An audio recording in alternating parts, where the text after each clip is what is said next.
Hello বন্ধুরা, আজ আমি তোমাদের কাছে নিয়ে চলে এলাম কচু কইয়ের সর্ষে বাটার রেসিপিটি। তার জন্য আমি প্রথমে নিয়েছি কতগুলি কই মাছ।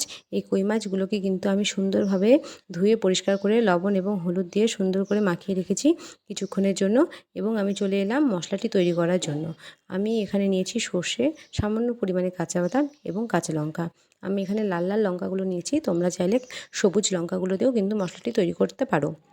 দেখো, আমার কিন্তু মশলাটি সুন্দরভাবে রেডি হয়ে গেছে। আমি এবার মশলাটি তুলে নিচ্ছি। মশলাটি আমি রেডি করে নিয়েছি, মশলাটি আমি রেখে দেবো। তারপরে আমি নিয়ে নেব সেই কচুগুলি। কচুগুলি কিন্তু আমি এখানে গোট গোট করে কেটেছি। আমি এখানে শোলা কচু নিয়েছি।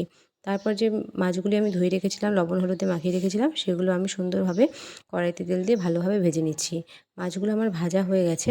তারপরে আমি মাছগুলো উঠিয়ে নেব এবং ওই মাছ ভাজা তেলের মধ্যেই আমি সামান্য পরিমাণে কালো জিরে এবং কাঁচা লঙ্কা সোমবারা দিয়ে নাড়াচাড়া করে সেই যে কচুগুলি রেখেছিলাম, সেই কচুগুলিকে কিন্তু আমি এই ফোড়নের মধ্যে দিয়ে দেবো এবং ভালোভাবে সুন্দর করে নাড়াচাড়া করে নেব।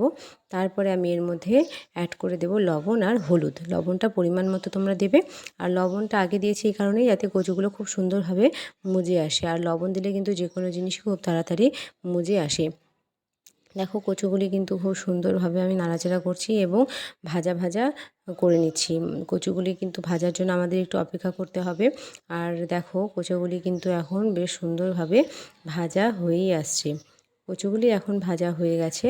তারপরে আমি এই কচু ভাজাটির মধ্যে আমি যে সর্ষে বাটাটি করে রেখেছিলাম সেইটি এখানে অ্যাড করে দেব এবং তার সঙ্গে আমি সামান্য পরিমাণে শুকনো লঙ্কার গুঁড়ো আর একটুখানি চিনি অ্যাড করে দেব। আর সুন্দরভাবে মশলাটি কষিয়ে নেব। আর দেখো, মশলাটি যখন সুন্দরভাবে তেল ছাড়বে, বেশ সুন্দর কালার হয়ে যাবে, তখন কিন্তু আমি এর মধ্যে অ্যাড করে দেব পরিমাণ মতো জল।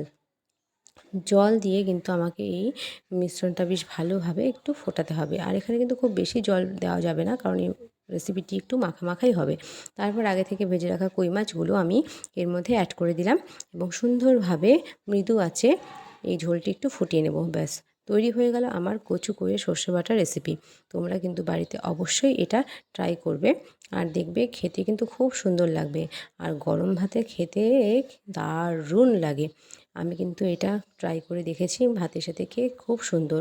আর দেখো, তোমরা প্লিজ বাড়িতে ট্রাই করো এবং আমাকে জানিও কেমন লাগলো।